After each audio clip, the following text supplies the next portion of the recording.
Rab Simcha Zisel, the Rosh Yeshiva of the Chevron, he said over that he once had a dream that his Mashgiach came to him and he said, "What are you doing with your life?" He says, "What do you mean? I'm the Rosh Yeshiva of the Yeshiva, I'm spreading Torah." And the Mashgiach goes over to him and he says, the Mashgiach says when he passed away, he says he was brought before Bezdin, he was brought before the heavenly court, and they showed him a very, very dark street. And each side of the street, there were houses upon houses upon houses, that out of their houses was like light that was radiating from them. And the Mashgiach says, "What are you bringing me down the street? Like, what does this have to do with me?" He says, "What do you mean?" He says, "All these people that are living in these houses, they all are merit because of you." He says, "Me?" He says, "What do you mean? I was a simple Mashgiach. I didn't even know these people. What are you talking about?" It's like, "I've never seen this." He sees rows and rows of like these long lines of like houses that are filled of spiritual light.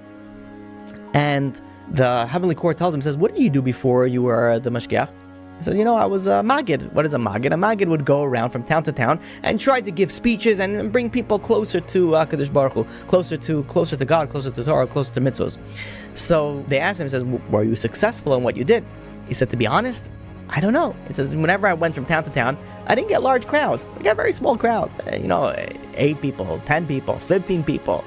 I gave my thing and I went and I went from one shul to another shul. I spoke and I moved from town to town. This is what I did." He says, "One time you were in Vilna and you spoke at this in this shul." He says, "Do you remember that?" He says, "Yeah." He says, "How many people were there?" He says, "Maybe 10 people. And he said, "Did you feel that was a successful event?" He says, "To be honest, I don't, someone was sleeping and someone fell asleep. They came over here, how successful? I don't think it was that successful."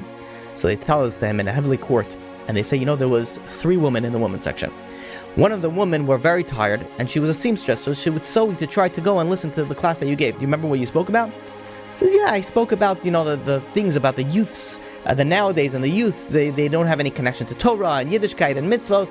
They are attracted to other, the secular world. And I spoke about, especially, you have the young girls." He said, "The young girls, what do they have? They don't have any direction. They don't have any, no one's teaching them anything.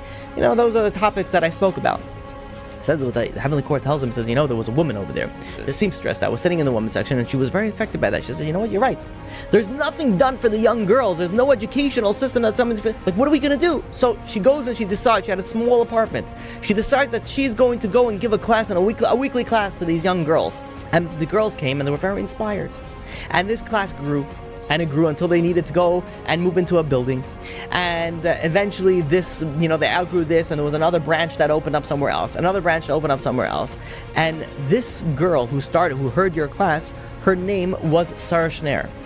And the school, the little class that she started, she ended up calling it Beis Yaakov.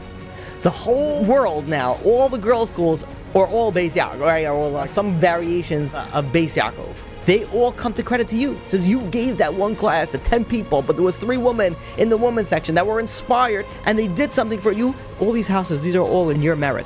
And the Mashgiach came to him and he says, "Be careful. Make sure that you inspire your students, because you never know the impact of what your students have."